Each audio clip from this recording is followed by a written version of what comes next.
यो रेडियो नेपाल हो। अब निर्मला ठकुराठीबाट समाचार सुन्नुहोस्।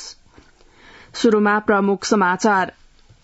उपत्यकाका सबै खोला तथा नदीमा फोहोर पानी प्रशोधन केन्द्र विस्तार गरिने प्रधानमन्त्री शेरबहादुर देउबाको भनाई।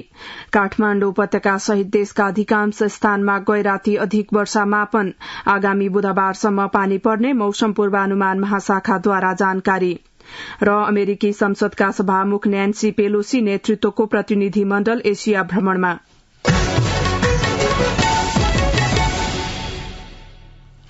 अब समाचार विस्तारमा। युरोपेली संघ ईयूको कालो सूची हवाई प्रतिबन्धमा रहेको नेपालबारे पुनर्विचार गर्न ईयूको प्रतिनिधि मण्डल नेपाल आउने भएको छ।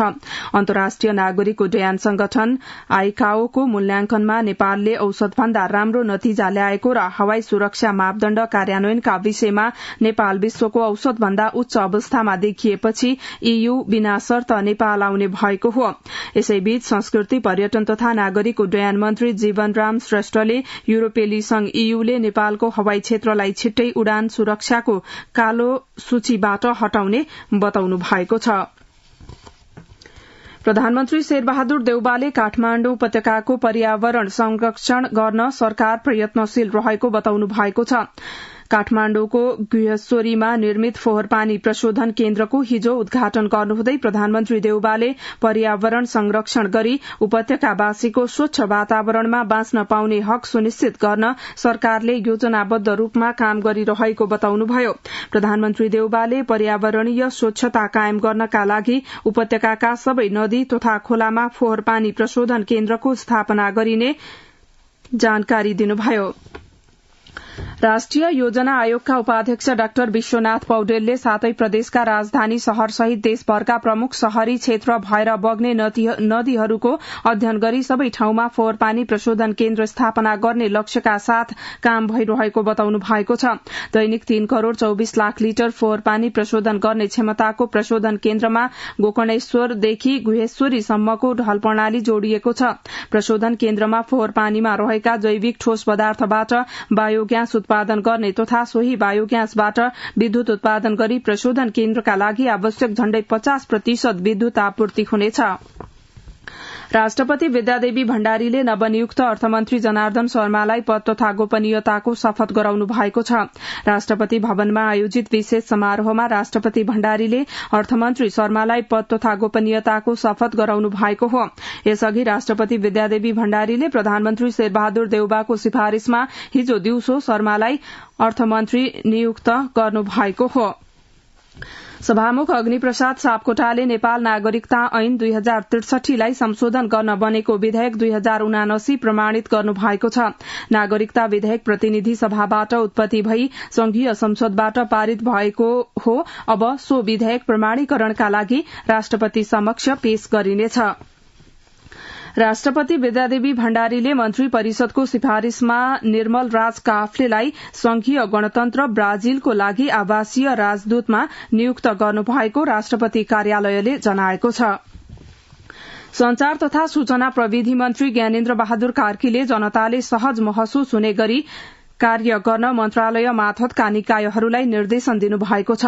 मन्त्रालयमा हिजो आयोजित वार्षिक समीक्षा तथा मन्त्रालय स्तरीय समस्या समाधान समिति बैठकमा संचार मन्त्री कार्कीले समयको माग अनुसार नयाँ प्रविधिको विकास र उपभोग गर्दै त्यस दिशामा समर्पण र इमानदारीका साथ अगाडि बढ़न सम्बद्ध निकायहरूलाई निर्देशन दिनुभयो।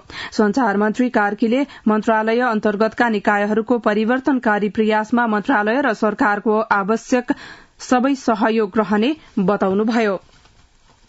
प्रमुख प्रतिपक्षी दल नेकपा एमालेका अध्यक्ष केपी शर्मा ओलीले अर्थमन्त्री जनार्दन शर्माको छानबिनका लागि गठित संसदीय विशेष समितिलाई कल डिटेल हेर्न नदिएर छानबिन समितिलाई प्रभावित बनाएको आरोप लगाउनु भएको छ। पार्टी मुख्यालय च्यासलमा हिजो आयोजित कार्यक्रममा वहाँले अर्थमन्त्री शर्माको तथ्य बाहिर आउँछ भनेर अर्थ मन्त्रालयले सीसीटीभी फुटेज गायब पारेको दावी गर्नुभयो। रेडियो नेपालबाट अहिले सुन्दै हुनुहुन्छ बिहान 9 बजेको समाचार। अब केही बेर विज्ञापन र सन्देश। ड्याडी इन्डिया जाने मम्मी चाइना जाने दुवैजना फेसबुक र भाइबरमा 0 अनि हामीले कसरी कन्ट्याक्ट गर्ने तिमीहरू फेसबुक र भाइबरमा हिरो भएर के गर्ने नेपाल टेलिकमले ल्याएको सेवा सुविधाको बारेमा 0 रहेछौ अहिले नेपाल टेलिकमले रोमिङ सेवा ल्याएको छ चाइना र इन्डियामा हाम्रो यही प्रिपेड मोबाइल मजाले चल्छ बेला बेलामा कुरा गर्न केही समस्या छैन हो र भने अनि कसरी चलाउने चाहिँ थाहा छ त किन थाहा नहुनु यो सेवा एक्टिभेट गर्नलाई *1415 *7 र # डायल गर्नुपर्छ र उतैबाट रिचार्ज गर्न पनि मिल्छ तिमीहरूलाई पनि अरू कुरा थाहा पाउन मन छ भने नेपाल टेलिकमको मोबाइल एप्स अथवा वेबसाइट हेरे हुन्छ नेपाल टेलिकम राष्ट्रको संचार अब बाँकी समाचार देशभर हिजो 620 जनामा कोरोना भाइरसको संक्रमण पुष्टि भएको स्वास्थ्य तथा जनसंख्या मन्त्रालयले जनाएको छ 2651 नमूनाको पीसीआर परीक्षण गर्दा 496 र 3195 नमूनाको एन्टिजेन परीक्षण गर्दा 124 जनामा संक्रमण पुष्टि भएको हो संक्रमित 297 जना हिजो निको भएका छन् भने संक्रमित एकको मृत्यु भएको छ हिजो 25436 जनाले कोरोना विरूद्धको खोप लगाएको मन्त्रालयले जानकारी दिएको छ हाल मनसूनको न्यूनचापीय रेखा पश्चिमतिर सरदर स्थान आसपास र पूर्वतिर सरदर स्थान भन्दा केही उत्तरतिर रहेको मौसम पूर्वानुमान महाशाखाले जनाएको छ प्रदेश नम्बर 1 बागमती प्रदेश गण्डकी प्रदेशका केही स्थानहरूमा अहिले मेघगर्जन चट्याङ सहित हल्कादेखि मध्यम वर्षा भइरहेको छ बाँकी प्रदेशका थोरै स्थानहरूमा पनि वर्षा भइरहेको मौसम पूर्वानुमान महाशाखाले जनाएको छ काठमाण्डुका केही स्थानमा गैरातीदेखि नै वर्षा भइरहेको छ महाशाखाले आज बिहान जारी गरेको 3 दिनको मौसम पूर्वानुमान बुलेटिनमा देशभर आउँदो बुधबारसम्म पानी पर्ने उल्लेख छ देशका केही स्थानहरूमा गैराती भारी वर्षा मापन गरिएको छ जल तथा मौसम विज्ञान विभाग अन्तर्गतको बाढ़ी पूर्वानुमान महाशाखाका अनुसार झापाको दमक उर्लाबारी शनिश्चरे आसपास भारी वर्षा भएको छ सुनसरीको इटहरी र आसपास भारी वर्षा मापन गरिएको छ नदी तटीय तथा डुबान भइरहने होछा भूभागमा उच्च सतर्कता अपनाउन विभागले आग्रह गरेको छ बागलुङ कास्की तनहु गोर्खा र आसपास केही स्थानमा अधिक वर्षा मापन गरिएको छ उक्त जिल्ला भई बहने साना नदीमा आकस्मिक बाढ़ी तथा भिरालो जमीनमा पहिरोको जोखिम रहेकाले विभागले सतर्कता अपनाउन आग्रह गरेको छ अब अन्तर्राष्ट्रिय समाचार अमेरिकी संसद अन्तर्गतको प्रतिनिधि सभाका सभामुख न्यान्सी पेलोसीले आफ्नो एसियाको भ्रमण शुरू गर्नु भएको छ सभामुख पेलोसीले संसदीय प्रतिनिधि मण्डलको नेतृत्व गर्दै